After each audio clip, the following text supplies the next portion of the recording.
ಲಿಂಗನದಿ ಬೋಧಿಸುತ್ತ ಜನರ ವೇದಾಂತಿ ಕೆರಸಿರುವ ಸಾಧುಗಳಿಗೆ ಮಣಿಯುವೆನು ಸಾಧುಗಳಿಗೆ ಮಣಿಯುವೆನು ನಿಜವನ್ನರಿಸುವ ಶ್ರೀಗಣುಳಿಯ ಗ್ರಂಥವನ್ನು ನಿಜವಾಗಿ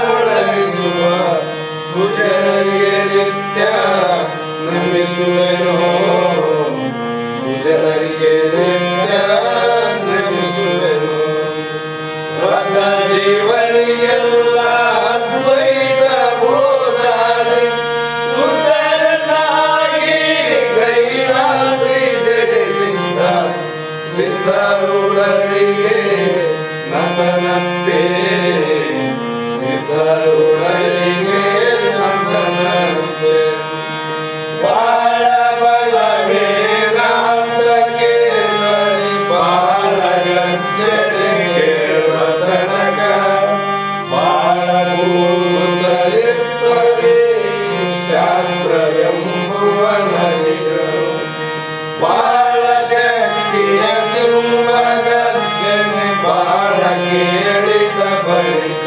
ಕೂಗವು ಬಾಳ ಕೇಳಲು ಬೇಗುಳಿರಾಜೆಂಬ ಶಾಸ್ತ್ರವನ್ನು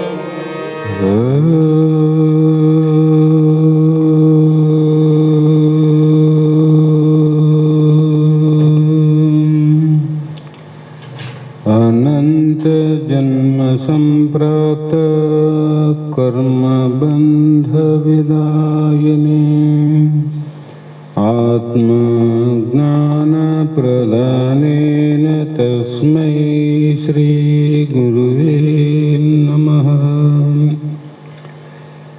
जगदादि जगद्गुरु अद्वैत सार्वभौम ಭಕ್ತರ ಮುಕ್ತರ ಕಲ್ಪವೃಕ್ಷ ಕಾಮಧೇನು ಸದ್ಗುರು ಸಿದ್ಧಾರೂಢ ಮಹಾಸ್ವಾಮಿಗಳ ಶ್ರೀಪಾದ ಪದ್ಮಗಳಿಗೂ ಆರೂಢ ಜ್ಯೋತಿ ಸದ್ಗುರು ಶಿವಪುತ್ರ ಮಹಾಸ್ವಾಮಿಗಳ ಶ್ರೀಪಾದಗಳಿಗೂ ಶ್ರೋತ್ರಿಯ ಬ್ರಹ್ಮನಿಷ್ಠ ಬ್ರಹ್ಮಲೀನ ಸದ್ಗುರು ಬಸವಾನಂದರ ಚರಣ ಕಮಲಗಳಿಗೂ ಅನಂತ ದೀರ್ಘ ದಂಡ ಪ್ರಣಾಮಗಳನ್ನು ಸಮರ್ಪಿಸುತ್ತ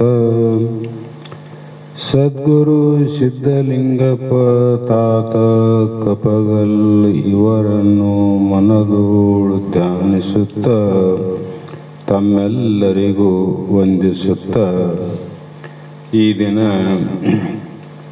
ಶ್ರೀಮದ್ ಭಗವದ್ಗೀತೆ ಎನ್ನುವ ಗ್ರಂಥದ 13ನೇ ಅಧ್ಯಾಯದ 20ನೇ ಶ್ಲೋಕ ಇಂದಿನ ಆಧಾರದ ವಿಷಯವಾಗಿದ್ದು, ನಿನ್ನೆ ದಿನ ಯಾವ ಜೀವಾತ್ಮನಿಗೆ ದೇಹದ ಸಂಘ ಇಲ್ಲ, ಆದರೂ ಕೂಡ ತಾದಾತ್ಮನಾಗಿ ತನಗಿಲ್ಲದ ಸುಖ ದುಃಖಗಳನ್ನು ತಾನೇ ಆರೋಪವನ್ನು ಮಾಡಿಕೊಂಡು ದುಃಖಿಯಾಗಿದ್ದಾನೆ ಅಂತ ನಿನ್ನೆ ದಿನ ಹೇಳಿದರು. ಇವತ್ತಿನ ಶ್ಲೋಕದಲ್ಲಿ ಮುಂದುವರೆದು ಮಹಾತ್ಮರು 21 ಪುರುಷ ಪ್ರಕೃತಿಸ್ಥ ಹಿ ಭುಂಕ್ತೆ ಪ್ರಕೃತಿಜಾನ್ ಗುಣಾನ್ ಕಾರಣಂ ಗುಣಸಂಘ ಅಶ್ಯ ಸವಸದ್ಯೋ ನಿಜ ಜನ್ಮಸು ಅಂತ. ಇದರಲ್ಲಿ ಪ್ರಕೃತಿಸ್ಥ ಹಿ ಜೀವಾತ್ಮ ಹೇಗಿದ್ದಾನಂದ್ರೆ ಪ್ರಕೃತಿಯಲ್ಲಿ ಇದ್ದುಕೊಂಡೆ, ಯಜಮಾನ ಹೇಗನ ಮನೆಯಲ್ಲೇ ಇದ್ದುಕೊಂಡು ಮನೆಯ ಕಾರ್ಯವನ್ನು ಮಾಡಿದಂತೆ ಮತ್ತು ನೋಡಿದಂತೆ. ಇಲ್ಲಿ ಕೂಡ ಸತ್ವಗುಣದ ಆಸಕ್ತಿ. ಗುಣ ಅಂದರೆ ಎಲ್ಲ ತ್ರಿಗುಣಾತ್ಮಕ ವಸ್ತುಗಳನ್ನು ಅನುಭವಿಸುತ್ತಾನೆ. ಗುಣಸಂಘ ಅಂದರೆ ಗುಣಗಳ ಸಂಘವೇ. ಆ ಗುಣಸಂಘದಲ್ಲಿರುವಂಥ ಆಸಕ್ತಿಯನ್ನು ಈ ಜೀವಾತ್ಮನು ಒಳ್ಳೆಯ ಅಥವಾ ಕೆಟ್ಟ ಯೋನಿಗಳಲ್ಲಿ ಹುಟ್ಟಿ ಕರ್ಮವನ್ನು ಅನುಭವಿಸಲಿಕ್ಕೆ ಕಾರಣವಾಯಿತು.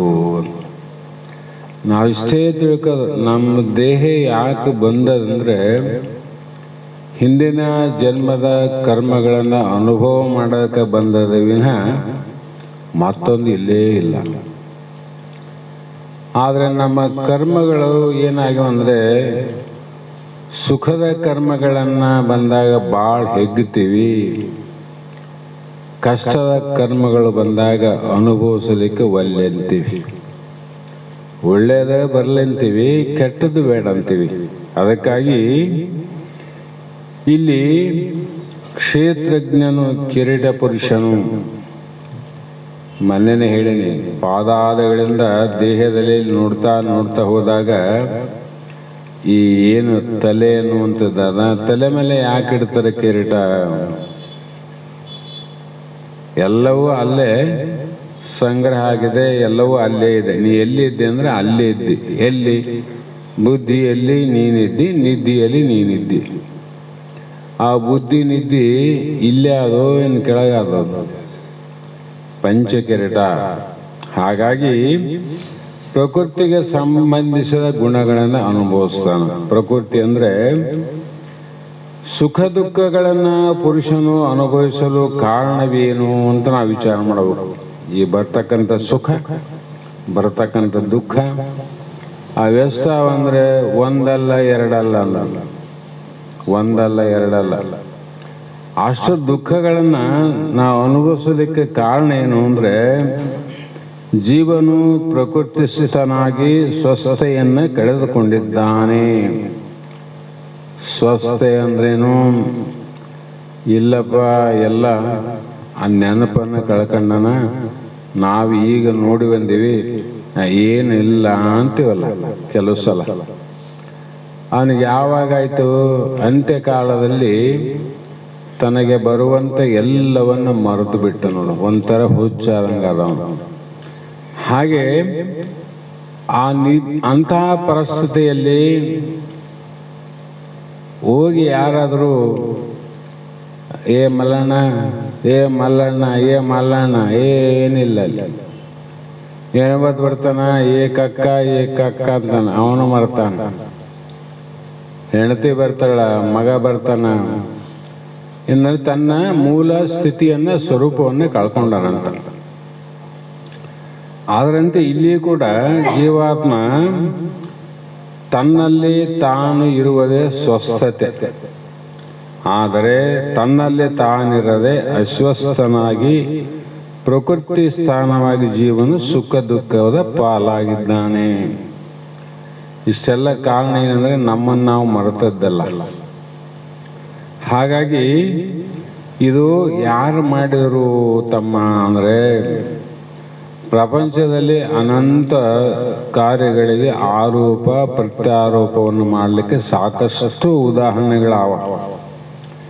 ಇಲ್ಲಿ ನಿನ್ನನ್ನು ನೀನು ಮರಲಿಕ್ಕೆ ಯಾರ ಕಾರಣ? ಯಾರು ಅಪರಾಧ ಮಾಡಿರಪ್ಪ ನಿನಗೆ? ಅಪರಾಧ ಯಾರು ಮಾಡಿದ್ರು ನಿನ್ನ ಮೇಲೆ? ಸ್ವಯಂ ಕೃತ ಅಪರಾಧ.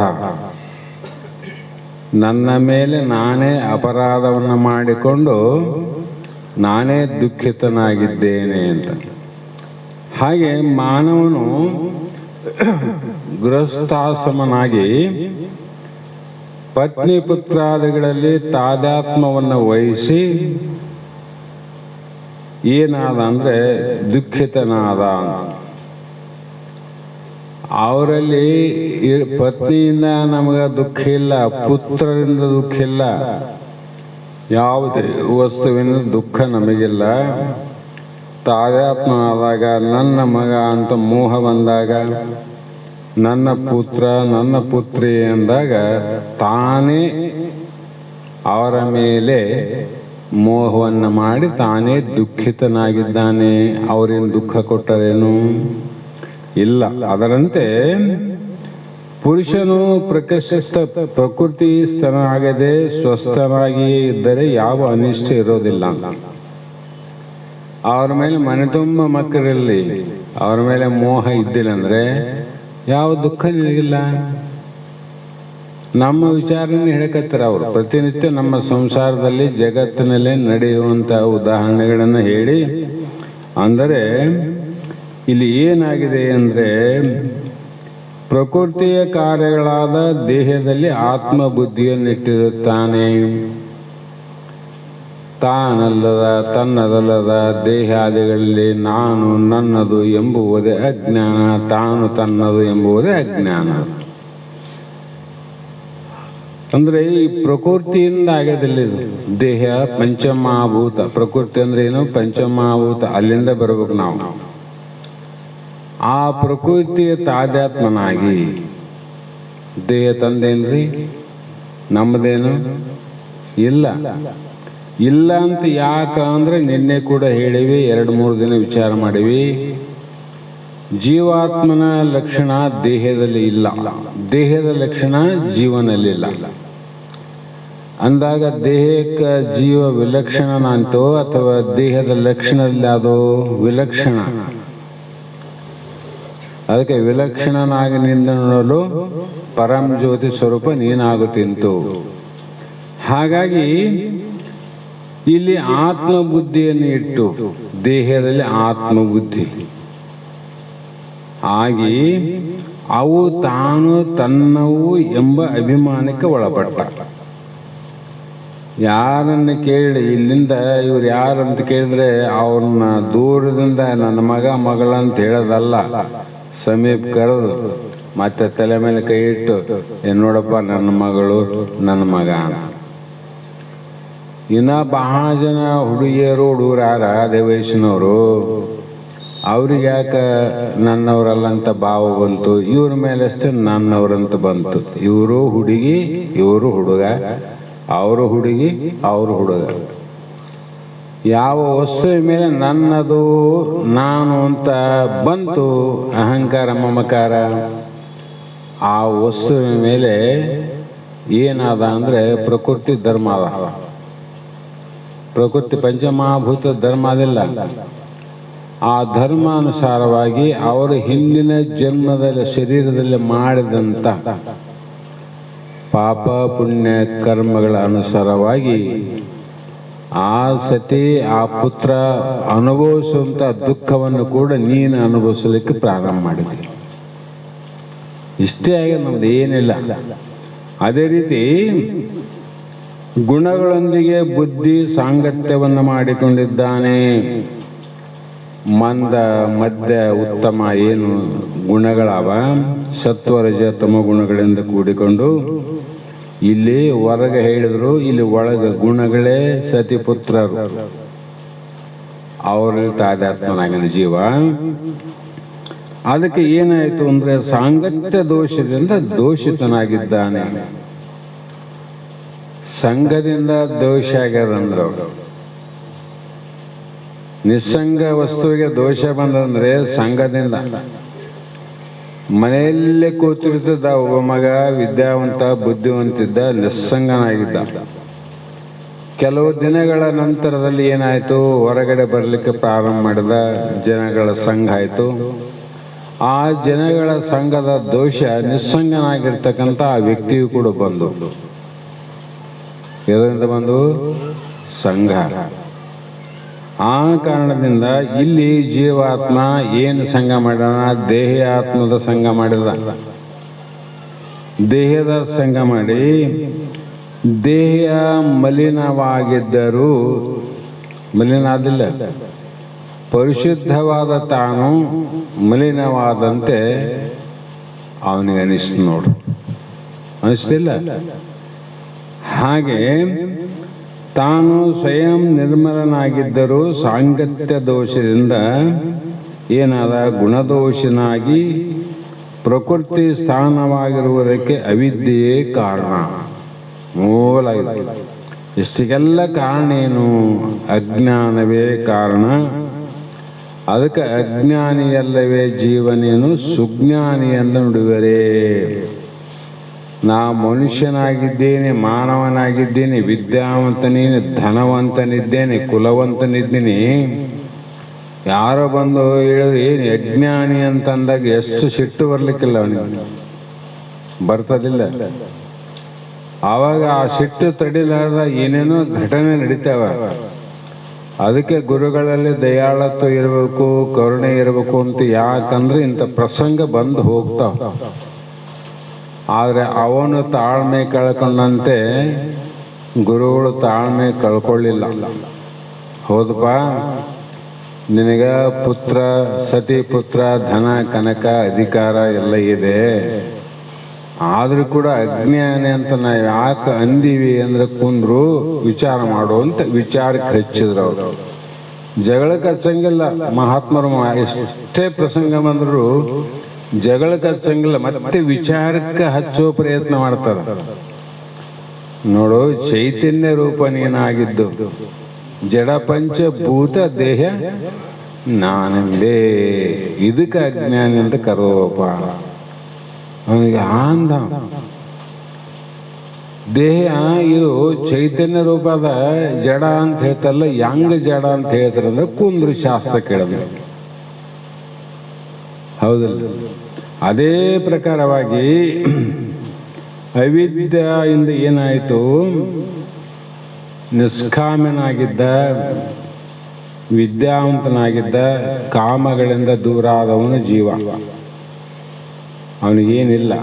ಆದರೆ ಈ ಸಂಘಗಳಿಂದ ಕಾಮ, ಅವಿದ್ಯೆ ಇವು ಕೂಡಿದ ತಕ್ಷಣ ಅವರು ಇಬ್ಬರು ಕೂಡಿದ್ರಿಲ್ಲ, ಮತ್ತೆ 10 ಮಂದಿ ಸಂಘ ಮಾಡಿಸ್ತಾರೆ.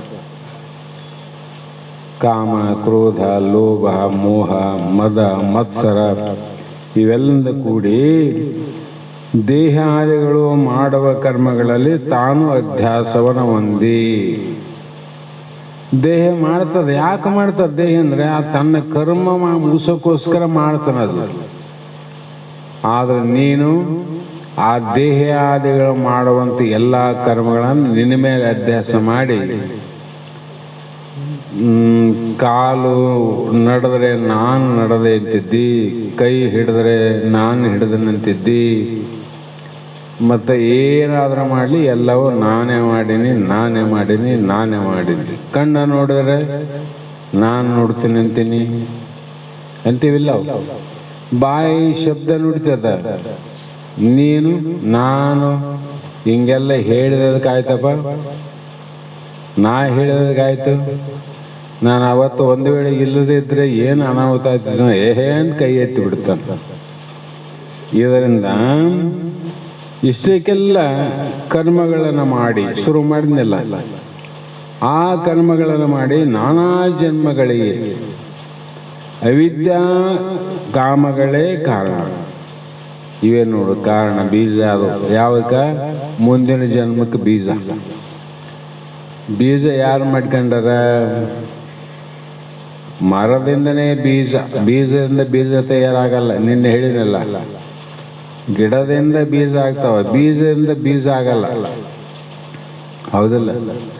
ಅದರಂತೆ ದೇಹದಿಂದಲೇ ಬೀಜ ಆಗ್ತಾವ. ಮುಂದಿನ ಜನ್ಮಕ್ಕೆ ದೇಹವೇ ತನ್ನ ಕರ್ಮವನ್ನು ಮಾಡಿ ಅದೇ ಬೀಜದಿಂದ ಮುಂದಿನ ಜನ್ಮಕ್ಕೆ ಕಾರಣ ಆಗಿ ಪುಣ್ಯ ಕರ್ಮಗಳನ್ನು ಮಾಡ್ತಾರೆ. ಜಗತ್ತಿನ ಬಹಳ ಮಂದಿ ಯಾರು ಪುಣ್ಯ ಮಾಡೋರ್ನಾರ. ಆ ಪುಣ್ಯ ಕರ್ಮಗಳನ್ನು ಮಾಡಿ ಏನಾಗ್ತ? ದೇವತ್ವ ಅಂದ್ರೆ ಉತ್ತಮ ಜನ್ಮವನ್ನು ಪಡೆಯುತ್ತಾನೆ. ಪಾಪ ಕರ್ಮಗಳನ್ನು ಮಾಡಿ ನೀಚ ಜನ್ಮಗಳನ್ನು ಪಡೆಯುತ್ತಾನೆ. ಗಿಡ ಮರ ಕಮಿಯಾಗಿ ಮಿಶ್ರ ಕರ್ಮಗಳಿಂದ ಮಾನವ ಶರೀರವನ್ನು ಮುಂದೆ ಪಡೆದ ನೋಡು. ಅದಕ್ಕೆ ನಾವು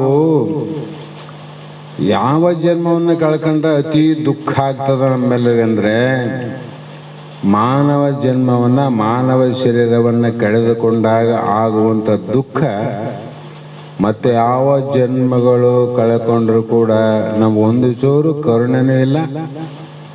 ಗಿಡ ಮರಗಳು ನಾವೇ ಕಿಡಿತೀವಿಲ್ಲ, ತಾವಾಗಿ ಬೀಳೋದು ಬೇರೆ, ನಾವೇ ಕಡಿತೀವಿ. ನೀನು ದುಃಖ ಪಡುತ್ತೆ ನೀನು ಇಲ್ಲ. ದೇವತ್ವ ಶರೀರದಲ್ಲಿ ನೀನಂತೂ ನೋಡಿಲ್ಲ. ಹೌದಲ್ಲ? ಅವರು ಶರೀರಕ್ಕೆ ಬರುವಂತ ಏನಾದರೂ ಕೂಡ ನಾವು ಯಾರು ನೋಡಿಲ್ಲ. ನಾವು ನೋಡಿದ್ದು, ಅನುಭವಿದ್ದದ್ದು ಯಾವ ಶರೀರ ಅಂದ್ರೆ ಮಾನವ ಶರೀರ ಅಲ್ಲ. ಅಂದಾಗ ಏನಾಯಿತು, ಮಾನವನಿಗೆ ಎಲ್ಲ ರೀತಿಯಿಂದ ವಿಚಾರ ಮಾಡಿದರೆ ಜಂತೂನಾಂ ನರಜನ್ಮ ದುರ್ಲಭ. ಈ ಜನ್ಮಕ್ಕೆ ಅಷ್ಟು ದುಃಖ ಪಡ್ತೀವಿ ಕಳ್ಕೊಂಡ್ರೆ. ಕಳೀತದಂದ್ರೆ ಎಷ್ಟು ದುಃಖ ಪಡ್ತೀವಿ, ಕಳ್ಕೊಂಡಾಗ ದುಃಖ ಪಡ್ತೀವಿ. ಯಾಕಿಷ್ಟು ಮಹತ್ವ? ಗಿಡ ಮರಗಳಿಂದ ಪಡೆಯಲಾಗದಂಥ ದೇವತ್ವ ಶರೀರದಿಂದ ಪಡೆಯಲಾಗದಂಥ ಮುಕ್ತಿಯನ್ನು ಪಡೆಯಲಿಕ್ಕೆ ಮಾನವ ಜನ್ಮ ಬೇಕು, ಮಾನವ ಶರೀರ ಬೇಕಾಗಿದೆ. ಹೌದಿಲ್ಲ? ಹಾಗಾಗಿ ನಾವು ದೇವತ್ವ ಶರೀರವನ್ನು ಪಡಿಬೇಕು ಅನ್ನೋದಕ್ಕಿಂತ ಗಿಡ ಮರಗಳಿಗೆ ಹೋಗಬಾರದು ಅಂತ ಛಲದಿಂದ ಕೊನೆಗೆ ಪುಣ್ಯ ಪಾಪ ಮಿಶ್ರ ರೂಪದಿಂದ ಮತ್ತೆ ಮಾನವ ಜನ್ಮ ಬರೋಷ್ಟಾದರೂ ಕೂಡ ಈ ಜನ್ಮದಲ್ಲಿ ನಾವು ಮಾಡ್ಕೋಬೇಕು. ಬರೇ ಪುಣ್ಯ ಪಾಪ ಅಂತ ಬಾಯಲ್ಲಿ ಹೇಳಿದ್ರೆ ಪಾಪನೂ ಆಗೋದಿಲ್ಲ, ಬಾಯಲ್ಲಿ ಮಾತಾಡಿದ್ರೆ ಪುಣ್ಯನೂ ಆಗೋದಿಲ್ಲ. ಏನು ಮಾಡಬೇಕು? ಮಾಡು ಅಂತ ಇಟ್ಟರು, ಪುಣ್ಯವನ್ನೇ ಮಾಡು. ನಾವು ಪುಣ್ಯ ಅಂತ ಹೇಳ್ಕೊಂತ ಹೋಗ್ತೀವಿ, ಮಾಡೋದನ್ನ ಅದಕ್ಕೆ ವಿಶೇಷಣ ಶಬ್ದ ಮಾಡೋದು. ಯಾಕೆ ಮಾಡು? ಕಡೆಗೆ ಈ ಜನ್ಮಕ್ಕಾದ್ರೂ ಬಾ ಅಂತ ಶ್ರೇಷ್ಠ ಅದಲ್ಲ. ಹಾಗಾಗಿ ಮುಂದಿನ ಶ್ಲೋಕದಲ್ಲಿ ಈ ಪುರುಷ ಜೀವ ಅಥವಾ ಆತ್ಮ ಪ್ರಕೃತಿರಾವುದರಿಂದ ಈ ಒಂದು ದೇಹದ ಅಧ್ಯಾಸ ಭಾವದಿಂದ ಸಂಸಾರಿಯಾಗಿದ್ದಾನೆ. ಯಾಕ್ರಿ? ಅಪ್ಪ ಯಾವಾಗಾದ, ತಾತ ಯಾವಾಗಾದ? ಮಕ್ಕಳು ಹುಟ್ಟಿದ ಮೇಲೆ ಅವನ ಅಪ್ಪ ಅದ. ಮೊದಲು ಅಪ್ಪ ಇದ್ನೇನು? ಇಲ್ಲ. ಮೊಮ್ಮಕ್ಕಳು ಹುಟ್ಟಿದ ಮೇಲೆ ತಾತ ಅದ. ಅವನಿಗೆ ಮೊದಲು ಏನು ಅಲ್ಲ, ಆಮೇಲೆ ಏನದ? ಅಪ್ಪನೂ ಅದ, ತಾತನೂ ಅದ, ಮುತ್ತೆನೂ ಆತ. ಯಾಕಂದ್ರೆ ಸಂಸಾರ ಸಂಬಂಧದಿಂದ. ಅದೇ ರೀತಿ ಇಲ್ಲಿ ಪ್ರಕೃತಿ ಸಂಬಂಧದಿಂದ ಏನಾಗಿದೆ ಅಂದರೆ, ಇಲ್ಲಿ ಉಪದ್ರಷ್ಟ ಹನುಮಂತ ಚ ಬರ್ಥ ಭೋಕ್ತ ಮಹೇಶ್ವರ ಪರಮಾತ್ಮ ಇತಿ ಚ ಅಪಿ ಉಕ್ತ ದೇಹೇ ಅಸ್ಮಿನ್ ಪುರುಷ ಪರಃ. ಇಲ್ಲಿ ಹೇ ಪಾರ್ಥ, ಅರ್ಜುನ, ಉಪದಷ್ಟನೆಂದು, ಹನುಮಂತನೆಂದು, ಭರ್ತನೆಂದು, ಭೋಕ್ತನೆಂದು, ಮಹೇಶ್ವರನೆಂದು ಹೇಳಿಸಿಕೊಳ್ಳುವ ಈ ಕ್ಷೇತ್ರಜ್ಞನು. ಕ್ಷೇತ್ರಜ್ಞ ಅಂದರೆ ಆಧಾರವಾಗಿರ್ತಂಥ ಬ್ರಹ್ಮ. ಅದು ಕೆಳಗಿನ ಬೀಸಕಲ್ಲ ಅಂತ ಹಿಡಿಬೇಕು ಗಟ್ಟಿಗೆ. ಈ ಶರೀರದಲ್ಲಿದ್ದರೂ ಪರ ಅಂದರೆ ವಿಲಕ್ಷಣ ಆಗಿದ್ದಾನೆ. ಲಕ್ಷಣ ಇಲ್ಲದಂತ ಆತ್ಮಗೆ ಲಕ್ಷಣ ಅದೇನು? ಆತ್ಮನೇ ಜೀವಾತ್ಮ ಅಂದರೆ ಆತ್ಮನಿಗಿಲ್ಲದ ಲಕ್ಷಣ ಜೀವಾತ್ಮ ಹೆಂಗಿರ್ತದೆ? ಅದು ನಿರ್ಲಕ್ಷಣ. ಹೌದು. ಈ ಕ್ಷೇತ್ರಜ್ಞ ಪ್ರಭಾವವು ಈ ಶ್ಲೋಕದಲ್ಲಿ ಶುದ್ಧವಾಗಿ ಹೇಳ್ತಾರೆ. ಇದೊಂದು ದಿವ್ಯವಾದ ಶ್ಲೋಕ.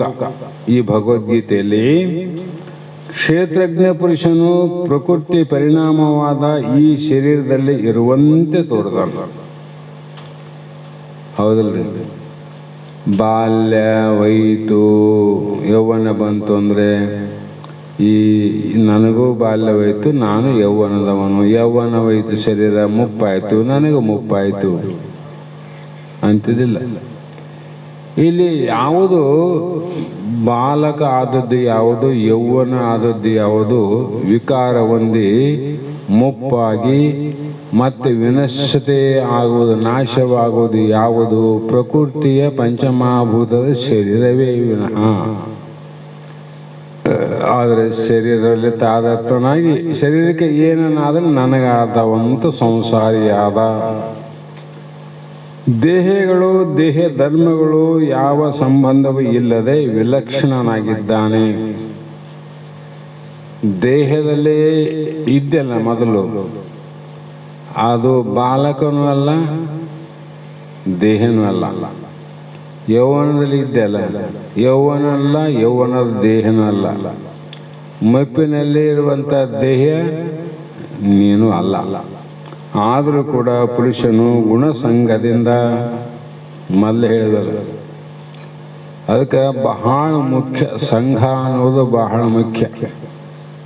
ಇಲ್ಲಿ ಇರೋದು ಎರಡೇ ಸಂಘ, ಒಂದು ಪ್ರಾಪಂಚಿಕರ ಸಂಘ, ಒಂದು ಪಾರಮಾರ್ಥದ ಸಂಘ. ಒಂದು ನಾವು ಯಾವಾಗ ಈ ಕಡೆ ಕಾಲು ಇಟ್ಟಿವಿ ಅಂದರೆ ಪಾರಮಾರ್ಥದ ಸಂಘವನ್ನು ಮಾಡಬೇಕು ವಿನ ಪ್ರಪಂಚದವರ ಸಂಘ ಮಾಡಿದರೆ ಪ್ರಪಂಚದ ದೋಷ ಏನಾದ ನಿನಗೆ ಬರ್ತದೆ. ತಾತ ಹೇಳ್ತಿದ್ನಲ್ಲ, ತಮ್ಮ ಬುದ್ಧಿ ಆದ ನಿಮ್ಗೆ ಶಾಸ್ತ್ರ ಕೇಳ್ತೀರಿ, ಹೋಗ್ತೀರಿ, ಅಲ್ಲೆಲ್ಲೇ ಕುಂತು ಮಾತಾಡ್ತೀರಿ, ಹಂಗೆಲ್ಲ ಮಾಡಿದ್ರೆ ಗುಣದೋಷ ಬರ್ತದ. ಸಣ್ಣ ಹುಡುಗರೇ 1ನೇ ಕ್ಲಾಸ್ 2ನೇ ಕ್ಲಾಸ್ ಹೋದ ಹುಡುಗರು ತಮ್ಮ ಕ್ಲಾಸಲ್ಲಿರುವಂಥ ಹುಡುಗರ ಗೆಳೆತನ ಮಾಡ್ತಾವೆ ವಿನ ಬೇರೆ ಕ್ಲಾಸಿನ ಹುಡುಗರ ಗೆಳೆತನ ಮಾಡಂಗಿಲ್ಲ. ನೋಡ್ರಿ ಅಂತಿದ್ದ. ನೋಡುವಿಲ್ಲ ಅವರು ಯಾರು ದೋಸ್ತರು ಮಾಡ್ತಾರೆ? ನಮ್ಮ ಕ್ಲಾಸಿನಲ್ಲಿ ಇದ್ದವ್ರೆ. ಬೇರೆ ಕ್ಲಾಸಿನ ಸಂಘ ಅಪ್ಪಿ ಮಾಡಂಗಿಲ್ಲ. ಈ ಒಂದು ಪ್ರಪಂಚದ ವಿದ್ಯೆಯನ್ನು ಕಲಿಯುವಂಥ ಹುಡುಗರೇ ಇಷ್ಟು ಸಂಘದಲ್ಲಿ ತಿಳಿದು ಮಾಡ್ತಂದ್ರೆ ಪಾರಮಾರ್ಥದಲ್ಲಿ ನೀವು ಎಂಥವ್ರ ಸಂಘ ಮಾಡಬೇಕು ಅನ್ನೋದು ನೀವೇ ತಿಳ್ಕರಿ ಅಂತಿದ್ದ. ನೀವೇ ತಿಳ್ಕರಿ, ನಮಗೇನು ನಷ್ಟ ಇಲ್ಲ ಅಂತಿದ್ರು ಅವರು. ಏನು ಹೇಳೋರಿಗೆ ಏನು ನಷ್ಟ? ಅದು ಹೇಳೋ ಧರ್ಮ ಅದ, ಹೇಳೋದಷ್ಟೇ. ಮತ್ತು ಹೆಂಗ್ರಿ ಅಂದರೆ ಯಾರಿಲ್ಲ ಅಂದರೆ ಮನೆಗ ಕೌದ ಉಲ್ಕೊಂಡು ಮಕ್ಕ ಅಂತಿದ್ದ. ಹೇಳಲೇ ಪೂಜಾರಿ, ಯಾರು ಇಲ್ಲ ನಿಮಗೆ ಕ್ಲಾಸ್ಮೇಟ್ ಸಿಗಲಿಲ್ಲ ಅಂದರೆ ಅವತ್ತು ಮನೆ ಕುಂದ್ರು ಕೌದಾಯಿಸ್ಕೊಂಡು ಮಗ್ಲಿಕ್ಕ ನಿದ್ದೆ ಆಗ್ತದ. ಅವ್ರನ್ನ ಯಾಕೆ ಸಂಘ ಮಾಡ್ತದಿ? ಯಾಕೆ ಇಷ್ಟ ಹೇಳ್ತಾರೆ ಅಂದರೆ ಇಲ್ಲಿ ಮಹತ್ವ ಅದ. ಜೀವನಿಗೆ ಸಂಘ ದೋಷ ಬರ್ತದ. ಹಾಗಾಗಿ ದೇಹೇ ಅಸ್ಮಿನ್ ಪುರುಷ ಅಂದ್ರೇನು? ಈ ದೇಹಗಳಿಗೂ ದೇಹ ಧರ್ಮಗಳಿಗೂ ಅತೀತನವು ಅಂದರು. ನೀನು ಯಾರು? ದೇಹ ಧರ್ಮವ. ದೇಹ ಧರ್ಮ ಏನದ? ಹುಟ್ಟುವಾದ, ಸಾವಾದ, ವಿಕಾರ ಅದ. ಇವು ಸಾಮಾನ್ಯವಾಗಿ. ಮತ್ತೆ ಪ್ರಾಪ್ಯ ವಸ್ತುಗಳ ಗುಣಧರ್ಮಗಳು ವ್ಯಾಪಕ ವಸ್ತುವಾದ ಆಕಾಶಕ್ಕೆ ಅಂಟದಂತೆ ಮತ್ತು ಭಾಷ್ಯ ವಸ್ತುಗಳ ಗುಣಧರ್ಮಗಳು ಭಾಸಕ ವಸ್ತುವಾದ ಸೂರ್ಯನಿಗೆ ಅಂಟದಂತೆ. ಹಿಂದೆನೇ ಹೇಳಿವೆಲ್ಲ. ಆಕಾಶದಲ್ಲಿ ಮೋಡ ಏನಾದರೂ ಆಯಿತು, ಗುಡುಗು, ಮಿಂಚು ಮತ್ತು ಕಾಮನ ಬಿಲ್ಲು ಎಲ್ಲವೂ ಆಕಾಶದಲ್ಲಿದ್ದರೂ ಕೂಡ ಆಕಾಶಕ್ಕೆ ಸಂಬಂಧ ಇಲ್ಲ. ಅದರಂತೆ ದೇಹ ಧರ್ಮಗಳಾದ ಹುಟ್ಟು, ಸಾವು, ವಿಕಾರ, ಮುಪ್ಪು, ತರುಣ, ಬಾಲಕ ನಿನಗೆ ಸಂಬಂಧ ಇಲ್ಲ. ಹಾಗಾಗಿ ಸೂರ್ಯನಂತೆ ಸ್ವಯಂ ಪ್ರಕಾಶನೂ ಆದ ಆತ್ಮನಿಗೆ ಅಂಟಲಾರವು, ಸಂಬಂಧ ಇಲ್ಲ ನಿನಗ. ದೇಹೇ ಅಸ್ಮಿನ್ ಪುರುಷ ಪರ ಅಂದರೆ ಹೇತುಗರ್ಭಿತವಾದ 6 ವಿಶೇಷಣಗಳಿಂದ ಪ್ರತಿಪಾದಿಸುತ್ತಾರೆ. ಹೇಗೆಂದರೆ, ಪುರುಷನು ಉಪದೃಷ್ಟನಾದ್ದರಿಂದ ದೇಹ ಧರ್ಮಗಳಿಗೂ ಗುಣವಿಕಾರಿಗೂ ವಿಲಕ್ಷಣನಾಗಿದ್ದಾನೆ. ಮೊದಲೇ ಹೇಳಿನಿ, ವಿಚಾರ ಮಾಡ್ರಿ. ದೇಹದ ಪಂಚಮಹಾಭೂತದ ಲಕ್ಷಣ, ಪಂಚಲಕ್ಷಣದಿಂದಿರುವಂಥ ಸತ್ತು, ಚಿತ್ತು, ನಿತ್ಯ ಆನಂದ ಪರವಸ್ತುವಿನಲ್ಲಿ ಪಂಚಭೂತದ ಲಕ್ಷಣ ಅವೇನು? ಇಲ್ಲಲ್ಲ. ಅಂದರೆ ನೀನು ಬೇರೆ, ಇದು ಬೇರೆ. ನಿನ್ನ ಲಕ್ಷಣ ಬೇರೆ, ದೇಹದ ಲಕ್ಷಣ ಬೇರೆ ಇದ್ದರೂ ಕೂಡ ಉಪದಷ್ಟ ಎಂದರೆ ಸಮೀಪವಾಗಿದ್ದುಕೊಂಡು ನಮ್ಮ ಸ್ವರೂಪವೇ ಆಗಿದ್ದುಕೊಂಡು ಎಲ್ಲವನ್ನು ನೋಡುವವನು. ಇವು ನೀನು ಎಲ್ಲಿದ್ದೆ ಅಂದರೆ ದೇಹವನ್ನು ಬಿಟ್ಟು ದೂರಿಲ್ಲ, ದೇಹದ ಸಮೀಪ ಎಷ್ಟು ಸಮೀಪ ಅಂದರೆ ಇಷ್ಟೇ ಅಂತ ಹೇಳಕ್ಕವಲ್ಲ, ಅದಷ್ಟು ಸಮೀಪನೂ. ಯಾಕಂದ್ರೆ ನೀನೇ ಇದ್ದಲ್ಲ ದೇವರು. ವ್ಯಾಪಕವಾಗಿದ್ದಂದ್ರೆ ಇಷ್ಟೇ ಅಂತ ಹಂಗೆ ಹೇಳ್ತಿದ್ದಿ. ಒಟ್ಟು ದೇಹದಲ್ಲಿ ನೀ ಇದ್ದಿ. ಕರ್ಮಶಾಸ್ತ್ರದಲ್ಲಿ ತಾನು ಏನು ಮಾಡದೆ ತಟಸ್ಥನಾಗಿದ್ದು ಯಜ್ಞದ ಸರ್ವ ಕ್ರಿಯೆಗಳನ್ನು ನಿರೀಕ್ಷಣೆ ಮಾಡುವವನಿಗೆ ಉಪದುಷ್ಟ ಎನ್ನುತ್ತಾರೆ. ಕರ್ಮಶಾಸ್ತ್ರಗಳಲ್ಲಿ ತಾನು ಏನು ಮಾಡದೆ ತಟಸ್ಥನಾಗಿದ್ದು ಯಜ್ಞದ ಸರ್ವ ಕ್ರಿಯೆಗಳನ್ನು ನಿರೀಕ್ಷಣೆ ಮಾಡುವವನಿಗೆ, ನಿರೀಕ್ಷಣೆ ಅಲ್ಲಿ ಅವನಿಗೆ ಉಪದಷ್ಟಾನ. ಇದಕ್ಕೆ ಋತ್ವಿಕರು 15 ಜನ, ಯಜಮಾನ ಪತ್ನಿ ಸೇರಿ 17. ಇವರಲ್ಲದೆ ಇವರ ಮೇಲೆ ನಿರೀಕ್ಷಣೆ ಮಾಡುವವನು ಯಜ್ಞದಲ್ಲಿ ಇರುತ್ತಾನೆ. ಎಲ್ಲರ ಮಧ್ಯದಲ್ಲಿ ನೀನಿದ್ದಲ್ಲಿ, ಇವರು 17 ಮಂದಿಯಲ್ಲಿ, ಇನ್ನು ಕೆಲವು ಮಂದಿಯಲ್ಲಿ ನೀನಿದ್ದಲ್ಲಿ ಇದು 17 ತತ್ವಗಳಿಂದ ಕೂಡಿದ ಸೂಕ್ಷ್ಮ ಶರೀರಕ್ಕೆ ಸಾಕ್ಷಿಯಾದ ಕ್ಷೇತ್ರಜ್ಞನು ಉಪದಷ್ಟ. ಋತ್ವಿಕಗಳಿಗೂ ಯಜಮಾನರಿಗೂ ಅವರ ಕಾರ್ಯಗಳು ಉಪದಷ್ಟನು ಬೇರೆಯಾಗಿರುವಂತೆ. ಅವರು ಮಾಡ್ತಾರಲ್ಲ ಯಜ್ಞ, ಅವ್ರು ಮಾಡೋ ಯಜ್ಞವನ್ನು ಇವನು ನೋಡೋನು. ಯಜ್ಞ ಮಾಡೋರು ಯಾರು? 17 ಮಂದಿ ಯಜ್ಞ ಮಾಡೋರು. ಅದರಂತೆ 17 ತತ್ವ ಏನದ ಸ್ವಪ್ನಾವಸ್ಥೆಯಲ್ಲಿ ಇವರನ್ನು ನೋಡುವ ಉಪದುಷ್ಟ ಬೇರೆ ಆಗಿರುವಂತೆ, ಜಾಗ್ರವನ್ನು ತಿಳಿದೆ ಕನಸಿನಲ್ಲಿ ನಡೆಯುವಂಥ ಯಜ್ಞ ಯಾಗಾದಿಗಳನ್ನು ನೀ ತಿಳಿದಿ. ಅಂದರೆ ಜಾಗ್ರದಲ್ಲಿ ಬೇರೆಯಾಗಿದ್ದಿ, ಸ್ವಪ್ನದಲ್ಲಿ ಬೇರೆಯಾಗಿದ್ದಿ, ನಿದ್ದೆಯಲ್ಲಿ ಅಂತೂ ನೀವು ಮೊದಲು ಬೇರೆಯಾಗಿದ್ದಿ. ಹಾಗಾಗಿ ಸ್ಥೂಲ ಸೂಕ್ಷ್ಮ ಕಾರಣದೇಹಗಳು, ಅವುಗಳ ಗುಣ ಧರ್ಮಗಳು ಕ್ಷೇತ್ರಜ್ಞನು ವಿಲಕ್ಷಣನಾಗಿದ್ದಾನೆ. ವಿಲಕ್ಷಣನಾಗಿ ನಿಂದು ನೋಡಲು ಜಾಗೃತ ಸ್ಥೂಲ ದೇಹ ನೀನಾಗಿದ್ರೆ, ದೇಹವೇ ನೀನಾಗಿದ್ರೆ ದೇಹದಿಂದ ಮಾಡಿದ ಕರ್ಮಾದಿಗಳನ್ನು ನೀನು ಹೆಂಗೆ ತಿಳಿತಿದ್ದಿ? ದೇಹ ಜಡಾದಿಲ್ಲ ಅಂದರೆ ಬೇರೆ ಆಗಿದ್ದಿ. ಸ್ವಪ್ನದ ಕಾರ್ಯಗಳು ಬೇರೆ ಆಗಿದ್ದಿ. ಸುಸುಪ್ತಿಯ ಗಾಢ ನಿದ್ರೆಯ ಕಾರ್ಯದಲ್ಲಿ ನೀ ಬೇರೆಯಾಗಿದ್ದಿ. ಇದ್ದದಕ್ಕೆ ಎದ್ದು ನಾನು ಆನಂದವಾಗಿ ಮಲಗಿದ್ದೆ ಎಂದು ಒರೆಯವನು ಹೇಳ್ತೀವಲ್ಲ. ಅಂದಾಗ ಬ್ಯಾರೆ ಇವೆಂತ ಗೊತ್ತಾಯ್ತಲ್ಲ. ಆದರೂ ಕೂಡ ದೃಗ್ದೃಶ್ಯ ವಿವೇಕ ಎಂಬ ಗ್ರಂಥದಲ್ಲಿ ಶಂಕರ ಆಚಾರ್ಯರು ಆತ್ಮನು ಸರ್ವದೃಕ್ ಅಂದರೆ ನಿಜವಾದ ದ್ರಷ್ಟನೆಂದು ನಿರೂಪಿಸಿದ್ದಾರೆ. ದೃಶ್ಯ ಅಲ್ಲ, ದೃಕ್ ಅಂತ. ನಿನಗೇನೇನು ಕಾಣ್ತದೆ, ಏನೇನು ತಿಳಿತಿದ್ದಿ, ಅವೆಲ್ಲ ದೃಶ್ಯ ವಸ್ತುಗಳು. ದೃಶ್ಯ ಎಲ್ಲ ದೃಶ್ಯ ವಸ್ತುಗಳನ್ನು ತಿಳಿಯುವನು ದೃಗ್ರೂಪ ಕೂಟಸ್ಥನು. ಇದಕ್ಕೆ ದೃಕ್ಕು ವಸ್ತುಗಳಿಗೆ ದೃಗ್ಗು ಸಂಬಂಧ ಇಲ್ಲ. ದೃಕ್ಕು ಮಾಡುವುದು, ದೃಶ್ಯ ಮಾಡ್ತದ, ದೃಕ್ಕು ನೋಡ್ತದ. ಅದಕ್ಕೆ ಶರೀರ ಮಾಡ್ತದ. ದೃಕ್ ರೂಪ ಆಗಿರ್ತಕ್ಕಂಥ ಚೈತನ್ಯ ಕೂಟಸ್ಥ ನೋಡ್ತಾನಂತ. ನೋಡೋದು. ಯಾರನ್ನ ಕೊಲೆ ಮಾಡಿದ್ರು, ನೋಡಿದ್ರು, ಕೇಸ್ ಆಯಿತು, ಅವನಿಗೆ FIR ಆಯಿತು, ಬಂಧನ ಮಾಡೋದು, ಜೈಲಿಗೆ ಹಾಕಿದ್ರು. ಆ ಕೊಲೆ ಮಾಡುವಂಥ ಸಂದರ್ಭ ಎಷ್ಟೋ ಮಂದಿ ನಿಂತು ನೋಡಿದ್ರು. ನೋಡಿದವ್ರನ್ನ ಜೈಲಿಗೆ ಕರ್ಕೊಂಡು ಹೋದ್ರೇನು? ಅವ್ರು ನೋಡಿಲ್ಲೇನು? ನೋಡಿದ್ರು ಕೂಡ ಅವರು ಕಾರ್ಯ ಮಾಡಿಲ್ಲಲ್ಲ. ಯಾರು ಕೊಲೆ ಮಾಡ್ಯಾರ ಅವನ ಮೇಲೆ ಆರೋಪ, ನೋಡಿದವ್ರ ಮೇಲೆ ಇಲ್ಲ. ಅಂದ್ರೆ ಬಂಧನ ಆಗಿದೇನು? ಅದರಂಗೆ ಇಲ್ಲಿ ನೋಡೋವನು ಅಂದ ಮೇಲೆ ನಿನಗೆ ಬಂಧ ಇಲ್ಲ. ಮಾಡೋರು ಯಾರ ಅವ್ರಿಗೆ ಬಂಧ. ದೇಹ ಆದಿ ಕರ್ಮಗಳು ಮಾಡ್ಯಾವ, ಇವಕ್ಕೆ ಬಂಧನ ಅದ. ಬಂಧನ ಅಂದ್ರೆ ಏನು? ಶಾಸ್ತ್ರದಲ್ಲಿ ತಾಯಿ ಗರ್ಭವೇ ಜೈಲು, ಮತ್ತೆ ಹುಟ್ಟದೆ. ಅವ್ರು ಯಾಕೆ ಹುಟ್ಟಲಿಲ್ಲ? ಅವ್ರು ಮಾಡಿಲ್ಲ. ಏನು ಮಾಡಲಾದ್ರೆ ಆರೋಪ ಹೆಂಗಾಗ್ತದೆ? ಅಪರಾಧ ಏನಂಗಿಲ್ಲ. ಹಾಗಾಗಿ ಕಣ್ಣಿನ ಅಂಧತ್ವ ಮನಸ್ಸೊಂದಿದೆ, ಮನಸ್ಸಿನ ಸಹಾಯವಿಲ್ಲದೆ ಏನು ನೋಡಲಾಗದು. ಒಳಗಿನವೆಲ್ಲ ಹೇಳಿಕೆ ಬಂದ್ರು, ಅವೆಲ್ಲ ಗೊತ್ತಿದ್ದ ವಿಷಯ. ಹೀಗೆ ಒಂದು ಉದಾಹರಣೆ ನೋಡಕ, ಒಬ್ಬ ಪ್ರಯಾಣಿಕನು ಮಧ್ಯಾಹ್ನದ ಬಿಸಿಲಿನ ಸಮಯದಲ್ಲಿ ಮಾರ್ಗ ಮಧ್ಯದಲ್ಲಿ ಒಂದು ಹುತ್ತನ್ನು ನೋಡಿದ. ಹುತ್ತು.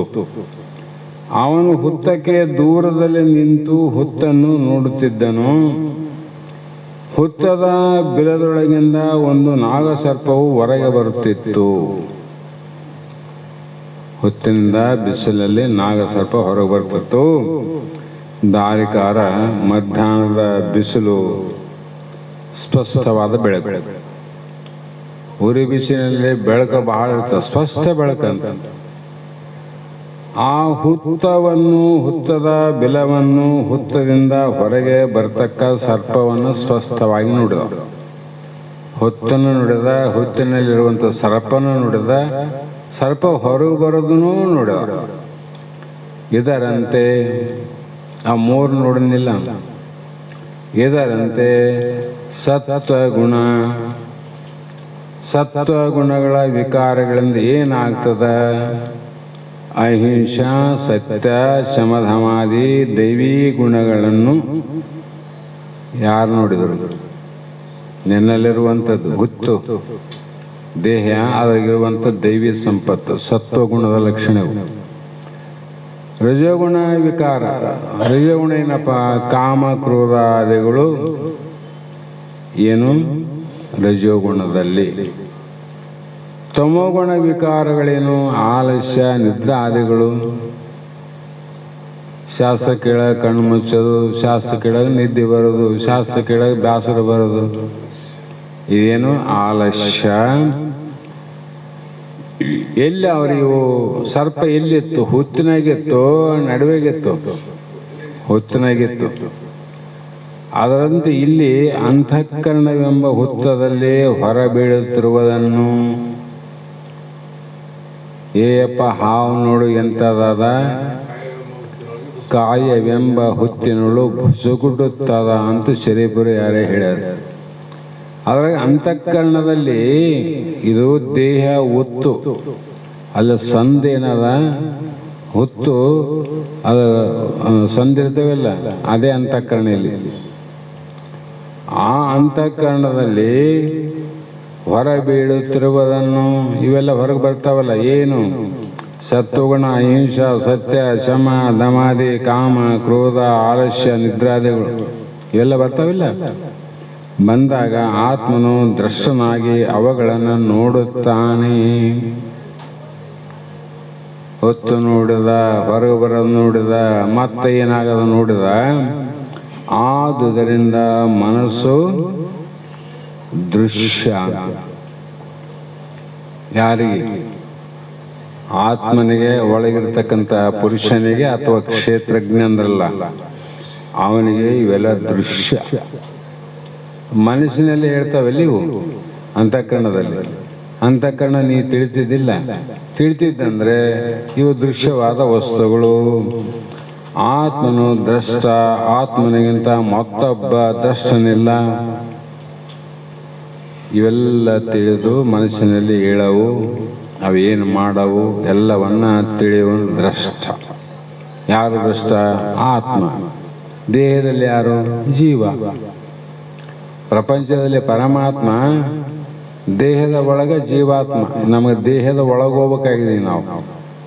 ಹೊರಗ ದೇವರ ಬಗ್ಗೆ ಎಲ್ಲರಿಗೂ ಕಲ್ಪನಾ ಅದ, ಆ ಪ್ರಶ್ನೆ ಬೇರೆ ಅದು, ಅದರ ಒಳಗೆ.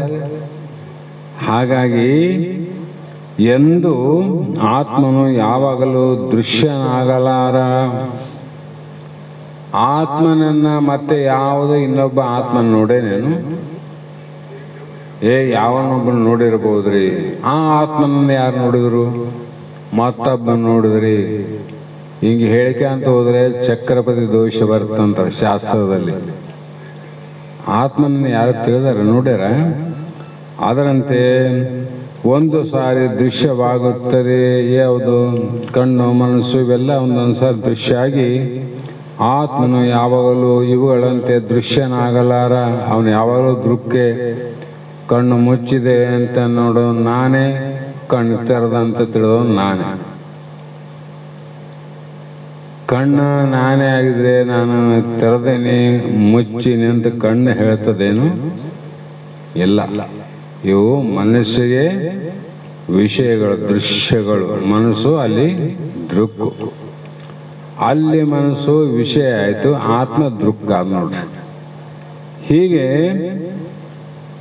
ಸ್ವರೂಪಕ್ಕಿಂತ ದೂರವಾಗಿರುವ ದೃಷ್ಟವಾದರೆ ಕ್ಷೇತ್ರಜ್ಞನು ನಮ್ಮ ಸ್ವರೂಪವೇ ಆಗಿರುವ ದ್ರಷ್ಟ. ಕಣ್ಣು ಇಲ್ಲಿ ದ್ರಷ್ಟ, ದೂರದ ವಸ್ತು ಏನದ ರೂಪ.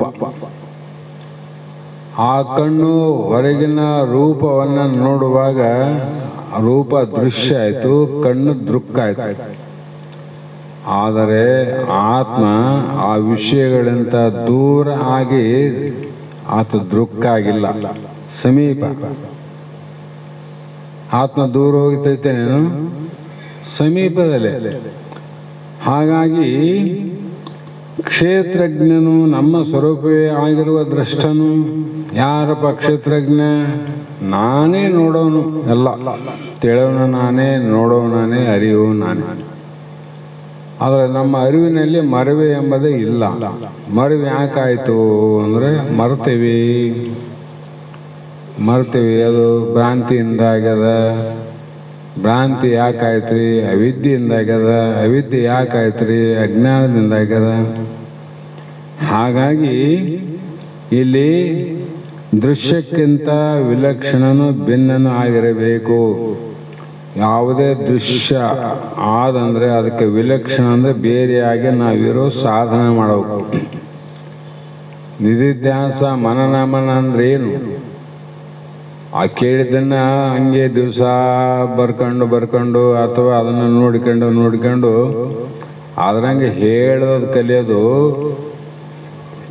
ಇದು ಮನನ ಅಂತ ಅಲ್ಲ, ಮೋಕ್ಷಕ್ಕೆ ಮನ ಅಲ್ಲ.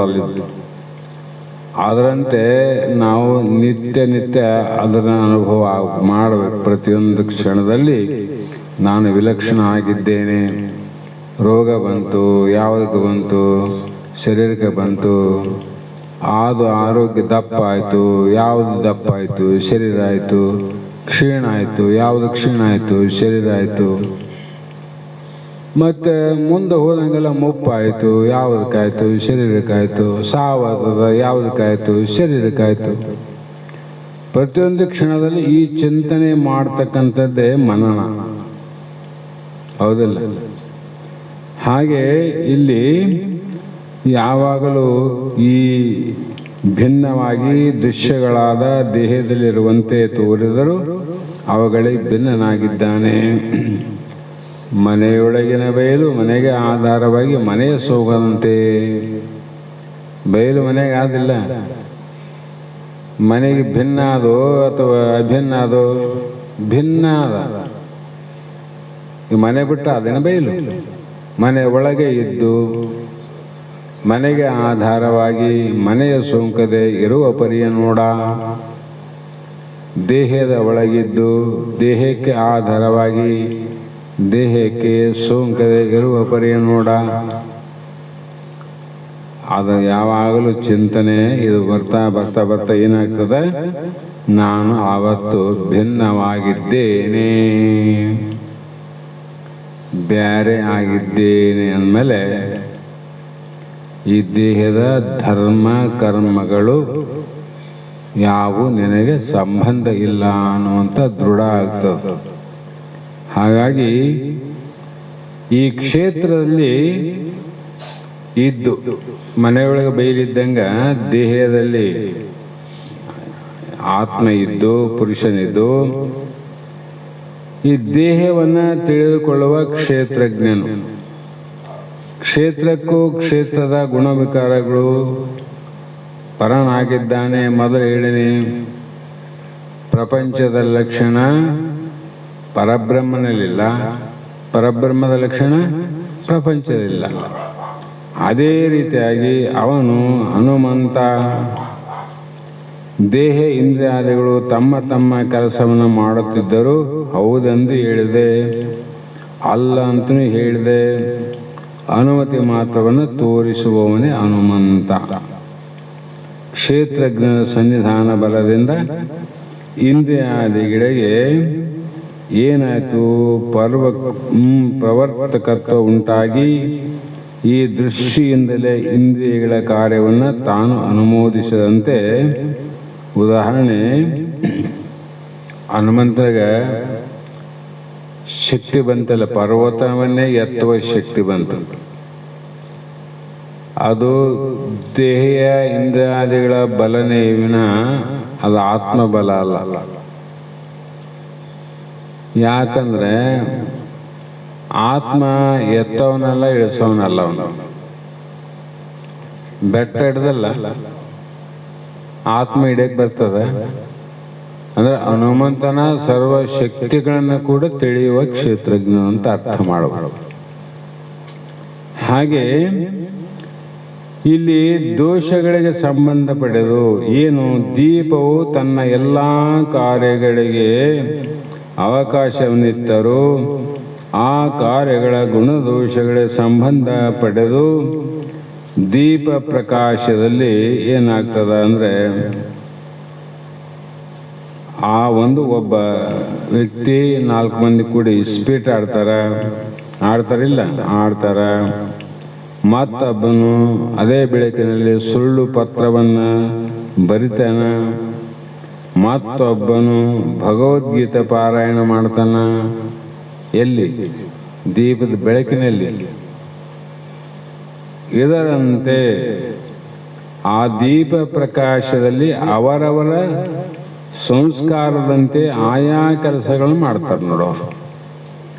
ಅವನು ಇಸ್ಬಿಟ್ಟಾಡ ಸಂಸ್ಕಾರದ ಆ ಬೆಳಕಿನ ಬೆಳಕಾದ ಬರೀ ಇಸ್ಬಿಟ್ಟಾಡ ಮತ್ತಾನ. ಇನ್ನೊಬ್ಬನ ಬೆಳಕಾದ ಏನು ಬರೆಯಂತ ಪತ್ರ ಬರೀತಾನ. ಇವೆಲ್ಲ ಯಾಕಪ್ಪ? ಭಗವದ್ಗೀತೆ ಬ್ರಹ್ಮಸೂತ್ರ ನೋಡಂತ ಇದು ನೋಡ್ತಾರ.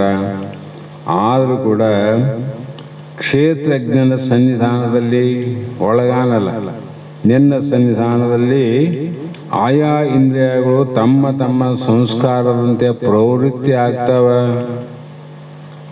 ಅವಕ್ಕೆ ಸಂಸ್ಕಾರ ಅದ. ನಾ ಮಧ್ಯಾಹ್ನ ಯಾರಿಗೂ ಫೋನಲ್ಲಿ ಹೇಳ್ತಿದ್ದೆ, ಒಬ್ಬ ವ್ಯಕ್ತಿ ತಂದೆ ತಾಯಿಗಳು ಎಷ್ಟು ಶಿವಭಕ್ತರು, ಧರ್ಮಿಷ್ಠರು, ಅವರ ಹೊಟ್ಟೆಯಲ್ಲಿ ಹುಟ್ಟಿದಂಥ ಬಾಲಕಾವಸ್ಥೆಯಲ್ಲಿ ಕಳ್ಳತನ ಮಾಡಲಿಕ್ಕೆ ಪ್ರವೃತ್ತಿ ಆಯ್ತದೆ. ನಮ್ಮಲ್ಲಿ ಹಾಗೆ ಜೋಶಿ ಅಂತಿದ್ದ, ಅವ್ರ ಮಗ ಪಾಪ, ಅವರು ಬ್ರಾಹ್ಮಣರು ಎಷ್ಟು ನಿಷ್ಠಾವಂತರು, ಅವ್ರ ಮಗ ಇಲ್ಲಿ ಪ್ರಸಿದ್ಧಿ ಆದ ಕಳ್ಳತನ ಮಾಡಕ್ಕೆ. ಅವನಿಗೆ ಸಂಸ್ಕಾರ ಯಾರು ಕೊಟ್ಟರು? ಹಿಂದಿನ ಜನ್ಮದ ಸಂಸ್ಕಾರ ಅದು. ಅದಕ್ಕೆ ನಾವು ಏನು ಆಗಬೇಕು ಏನು ಆಗಬಾರದು ಅಂತ ಬಹಳ ತಲೆ ಕೆಡಿಸಬಾರದು. ಏನು ಆಗಬೇಕು ಏನು ಆಗಬಾರದು ಅನ್ನುವುದು ಹಿಂದಿನ ಜನ್ಮದ ಸಂಸ್ಕಾರದಲ್ಲಿ ದಾರಿ ಮಾಡ್ಯಾವವು. ಅದೇ ಸಂಸ್ಕಾರದಂತ ಅವ್ರು ಹೋಗ್ತಾರೆ ವಿನ ನಾವೇನು ಮಾಡೋದಂದ್ರೆ ಅವನ್ನ ಸ್ವಲ್ಪ ಸಹಾಯ ಮಾಡೋದು. ಈ ಕಡೆ ಹೋಗ್ತೀವಿ ಅಂದರೆ ಆಯಿತು ಹೋಗ್ರಿ ಅಂತ ಹೇಳೋದು, ಅಷ್ಟೇ ನಮ್ಮ ಕೆಲಸ. ಹಾಗಾಗಿ ಅವರವರ ಸಂಸ್ಕಾರದಂತೆ ಆಯಾ ಕೆಲಸಗಳನ್ನು ಮಾಡಿದಂತೆ ಇದರಂತೆ ಕ್ಷೇತ್ರಜ್ಞ ಸನ್ನಿಧಾನದಲ್ಲಿ ಆಯಾ ಇಂದ್ರಿಯಾದಿಗಳು ತಮ್ಮ ತಮ್ಮ ಸಂಸ್ಕಾರದಂತೆ ಪ್ರವರ್ತಿಸುತ್ತವೆ. ಬ್ಯಾಡಪ್ಪ ಅದು ಅಂದ್ರೆ ಇಲ್ಲ ಅದೇ ಮಾಡ್ತಾನಂತಾನ. ಒಕ್ಕಲ್ತನ ಮಾಡೋ ತಮ್ಮ ಅಂದರೆ ಇಲ್ಲ ನಾ ನೌಕರಿ ಮಾಡ್ತಾನಂತಾನ. ಯಾಕಂದ್ರೆ ಸಂಸ್ಕಾರ ಅವಂತವು. ಡಾಕ್ಟ್ರ್ ಆಗೋದು ಬೇಡ ತಮ್ಮ, ಇಂಜಿನಿಯರ್ ಆಗೋಂದ್ರೆ ಇಲ್ಲ ನಾನು ಡಾಕ್ಟ್ರನೇ ಆದ್ನಿ ಅಂತಾನ. ನಡೆದವಿಲ್ಲ ಜಗತ್ತಿನಲ್ಲಿ ಅನುಭವಕ್ಕಾವ. ವಾದಿ ಪ್ರತಿವಾದಿಗಳಿಗೆ ಮಧ್ಯಸ್ಥನ ಬೇರೆಯಾಗಿರುವಂತೆ ನೀನು ಸಾಕ್ಷಿ. ಒಂದು ಕೇಸ್ ನಡೆದದ, ಎಲ್ಲಿ? ಕೋರ್ಟಲ್ಲಿ ಕೇಸ್ ನಡೆದದ, ನ್ಯಾಯಾಧೀಶರು ಕುಂತಾರ. ವಾದಿ ಪ್ರತಿವಾದಿ ಇದ್ದಾಗ ವಾದಿ ಕಡೆ ಒಬ್ಬ ವಕೀಲ, ಪ್ರತಿವಾದಿಗಳಿಂದ ಒಬ್ಬ ವಕೀಲ, ಇವರಿಬ್ಬರು ವಾದ ಮಾಡ್ತಾರಿಲ್ಲ. ಅವನು ಹಂಗಂದ್ರೆ ಇಲ್ಲಿ ಹಿಂಗ ಅಂತ. ಆದ್ರೆ ನ್ಯಾಯಾಧೀಶ ಬೇರೆ ಏನಿಲ್ಲ, ಬೇರೆ ಏನಿಲ್ಲ. ಅದರಂತೆ ಮಧ್ಯಸ್ಥ ಯಾರು? ನ್ಯಾಯಾಧೀಶ ಮಧ್ಯಸ್ಥ. ಕ್ಷೇತ್ರಜ್ಞನು ಆ ಕ್ಷೇತ್ರಗಳಿಗೆ ಧರ್ಮ ಲಕ್ಷಣದಿಂದ ಮಧ್ಯಸ್ಥ ಸಾಕ್ಷಿ. ವಾದ ಅವ್ರು ಮಾಡಲಿ, ಇವನಿಗೇನು ಮಾಡೋದು? ಅನುಮತಿಸಲ್ಪಡುವಂತೆ ಬೇರೆಯಾಗಿರುತ್ತಾನೆ. ನೀನು ಏನೇ ವಿಚಾರ ಮಾಡು, ಎಷ್ಟೇ ವಿಚಾರ ಮಾಡು, ಸರಿಯಾಗಿ ಶಾಸ್ತ್ರವನ್ನು ಕೇಳಿ ವಿಚಾರ ಮಾಡಿದಾಗ ನೀನು ಮೊದಲೂ ಬೇರೆ ಇದ್ದಿ. ಹಿಂದಿನ ಜನ್ಮದಲ್ಲಿ ಬೇರೆ ಇವೆ, ಈ ಜನ್ಮದಲ್ಲಿ ಬೇರೆ ಇವೆ, ಮುಂದೆ ಶರೀರ ಬಂದರೂ ಕೂಡ ಬೇರೆನೆ. ಕೃಷ್ಣ ದಶಾವತಾರ, ಒಂದು ಜನ್ಮದಲ್ಲಿ ಮುಕ್ತ ಆದವನು, ಮತ್ತೆ ಹುಟ್ಟಿ ಬಂದಿಲ್ಲ. ಮತ್ತು ಅವನಿಗೇನು ಅಜ್ಞಾನದ ಬಂದನೇನು? ಅವನು ಅಜ್ಞಾನದ ಬಂದಿಲ್ಲ, ಜ್ಞಾನದ ಉದ್ಧಾರಕ್ಕಾಗಿ ಅವತಾರ ಪುರುಷರಾಗಿ. ಅಂಥವ್ರು ಮತ್ತೆ ಹುಟ್ಟಿ ಬಂದರೆ ಅವರಿಗೆ ಗರ್ಭದೋಷನೂ ಇಲ್ಲ, ಜಾಯದೋಷನೂ ಇಲ್ಲ, ಜನ್ಮದೋಷನೂ ಇಲ್ಲ. ಯಾಕೆ? ಅವತಾರಕ್ಕಾಗಿ ಬಂದವರು ಅಂಥವ್ರು. ನಿಜಗುಣ ಮಹಾಸ್ವಾಮಿಗಳು ಬಂದೋದ್ರು, ಸಿದ್ಧಾರೂಢರು ಬಂದೋದ್ರು, ಎಷ್ಟೋ ಜನ ಬಂದು ಹೋದರು. ಅವ್ರಿಗಿಂತ ದುಃಖ ಆಯ್ತೇನೋ? ಆಗಲಿಲ್ಲ. ಮರಣದಲ್ಲಿ ಕೂಡ ಮಹಾನವಮಿ ಅಂತ ಕಂಡಂಥ ಮಹಾಪುರುಷರು. ಹಾಗಾಗಿ ನೀನು ಬೇರೆನೆ ಆಗಿದ್ದಿ ಅನ್ನೋಲ್ಲಿಗೆ ಸಮಯ ಆದ ಕಾರಣ ಇನ್ನೊಂದು 5 ನಿಮಿಷ ಹೇಳ್ಬೋದಾಗಿತ್ತು. ಸರಿಯಾಗಿ 5 ಗಂಟೆಗೆ ನಮ್ಮ ಸದ್ಗುರುಗಳಾದ ಸಿದ್ಧಲಿಂಗ ತಾತನವರ ಮೊಮ್ಮಗಳು ಬೆಂಗಳೂರಲ್ಲಿ ಓದ್ತಾ ಇದ್ದಾಳೆ. ಆ ಅಮ್ಮ ಇವತ್ತು ಫೋನ್ 5 ಗಂಟೆಗೆ ಫೋನ್ ಮಾಡಿದ್ರೆ, 5:05 ಫೋನ್ ಮಾಡಿದ್ರೆ 6:00 ಅಪ್ಪ ನಿಮಗೆ ಸಮಯ ಆಗ್ಯದ ಅಂಥೇಳಿ ಆಕೆ ಫೋನ್ ಇಟ್ಲು. ಹಾಗಾಗಿ ಎಡೆಬಿಡದ ಅಲ್ಲಿ ಒಂದು ತಾಸು ಮಾತಾಡಿ ಇಲ್ಲಿ ಬಂದೀವಿ. ಆದರೆ ಆ ಒಂದು ತಾತನವರಿಗೆ ಮೊಮ್ಮಗಳು, ಆಕೆಯ ಜ್ಞಾನ, ಆಕೆಯ ಪ್ರಶ್ನೆ, ಆಕೆಯ ವಿಚಾರವನ್ನು ನೋಡಿದ್ರೆ ಹೇಳಿದೆ ನಾನು, ನಿಜವಾಗಿ ಸಿದ್ಧಲಿಂಗಪ್ಪ ತಾತನವರ ವಂಶದಲ್ಲಿ ನೀನು ಹುಟ್ಟಿದ್ದು ಸಾರ್ಥಕ ಅನ್ನುವಂಥ ಮಾತನ್ನು ಕೂಡ ಹೇಳಿದೆ. ಇವತ್ತಿನ ಶಾಸ್ತ್ರವನ್ನು ಇಲ್ಲಿಗೆ ನಾವು ಗುರುಪಾದಕ್ಕೆ ಸಮರ್ಪಿಸಿ ನಾವು ನೀವು ಧನ್ಯರಾಗೋಣ ಎನ್ನುವ ಮಾತನ್ನು ಹೇಳ್ತಾ ಮಂಗಲವನ್ನು ಹೇಳ್ರಿ.